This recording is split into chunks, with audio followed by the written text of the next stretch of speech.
Hi అందరికీ welcome to స్పందూస్ Bommarillu. ఈరోజు నేను అటుకుల మిక్సర్ ఎలా చేయాలో చూపిస్తానండి. అటుకుల్ని డీప్ ఫ్రై చేయకుండా సింపుల్గా చేసేసుకోవచ్చు.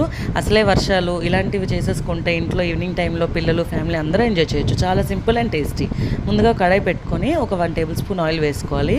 ఒక 1/2 టేబుల్ స్పూన్ పసుపు వేస్తున్నానండి. పసుపు పచ్చివాసన పోవడానికి ఒక 1 మినిట్ తర్వాత ఒక 2 కప్స్ అటుకులు వేసుకుంటున్నానండి. నేనైతే 2 కప్స్కి 1 table spoon oil, 1/2 table spoon పసుపు వేసేసుకొని మీడియం ఫ్లేమ్లో పెట్టుకొని దోరగా వేపుకోవాలన్నమాట.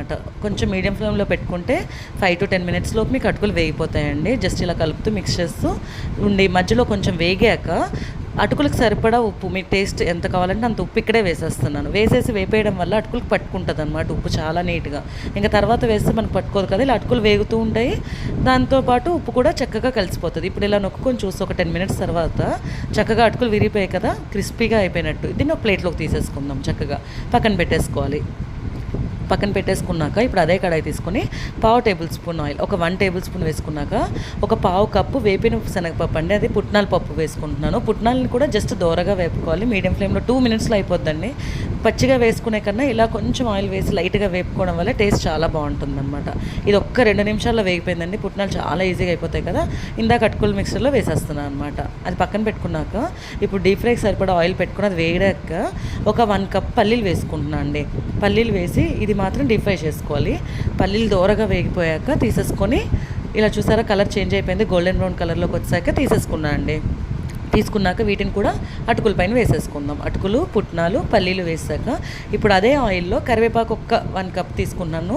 ఒక 5-6 రెమ్మలు అండి, అంతే. 5-6 రెమ్మల్ని కడిగి పెట్టుకున్నది, శుభ్రం చేసి పెట్టింది, ఒక్కసారి 1 నిమిషంలో వేసి తీసేసుకోవడమే, అంతే. ఫ్లేవర్ చాలా బాగుంటుందండి ఈ కొంచెం కరివేపాకు వేయడం వల్ల.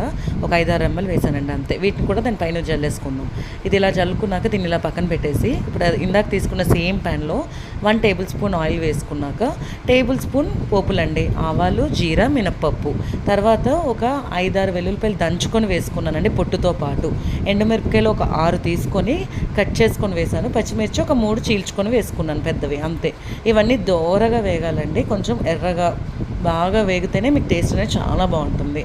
ఇలా కొంచెం ఒక 2-3 నిమిషాలు ఓపిక్గా వేపుకుంటే మంచిగా వేగుతాయి. తర్వాత ఈలోపు ముందుగా తీసుకున్న పల్లీలు వాటిపైన ఉప్పు జల్లానండి, ఎందుకంటే పల్లీలకి పుట్నాలకి లేదు కదా, లైట్గా జల్లుకున్నాను, అంతే. అటుకులకు ఆల్రెడీ ఉంది. ఇప్పుడు చల్లారిపోయిన పోపులది కూడా వేసేసాను. ఇవన్నీ ఇలా మిక్స్ చేసేసుకొని ఒక డబ్బాలో స్టోర్ చేసుకుంటే 1 మంత్ అయినా పాడవదండి. అంత టేస్టీగా ఉంటుంది, చాలా క్రిస్పీగా ఉంటుంది, యమ్మీ.